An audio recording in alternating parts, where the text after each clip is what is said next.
My name is Benita Bernard, and I am here at the COP15 proceedings in Montreal, Canada.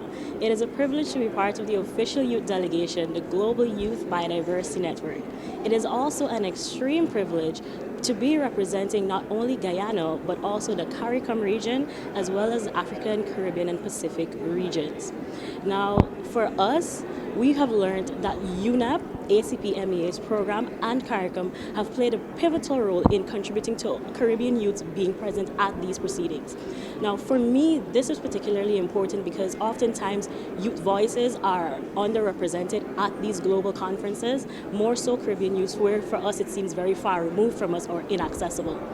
Now, I am a part of two NGOs locally, namely the Guyana Youth and Environment Network and the Guyana Marine Conservation Society. So for me, biodiversity issues are particularly important. I also pursued my master's in marine systems and policies, which makes issues around ocean governance and marine policy and protecting our oceans particularly significant to me. Now, since I've been here at the COP15 proceedings, I have to say that it has been an enlightening and illuminating experience for me as a youth and as an academic. Particularly, I guess, mind-blowing to say would definitely have to be the way in which the youth are being engaged at this particular COP.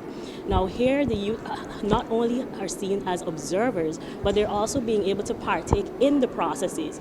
Now, one way this is being demonstrated that I have noticed is youth are actually tracking the policies and the negotiations as they are happening. They are making interventions and their voices are being heard. Another way we can see the youth being engaged at these proceedings is there is a prevalent youth pavilion that is located within the venue, as well as a youth exhibit being here. Now, I have definitely seen some challenges being addressed within this space. However, I don't think they're insurmountable challenges. I will definitely want to address some of them that are most dear to me. Now, for the inclusion of IPLCs within the framework as being important to the GBF and its success, I think that is one of the most monumental outcomes to date coming out, well, at least preliminary outcomes from the proceedings. When it comes to specifically marine issues, that has been particularly challenging within the negotiations. There have been a lot of back and forth. I see the bureaucracy behind the processes, and it's, while sometimes disheartening, it's also encouraging to do more, to encourage our decision makers to make a change for the benefit of biodiversity and our people.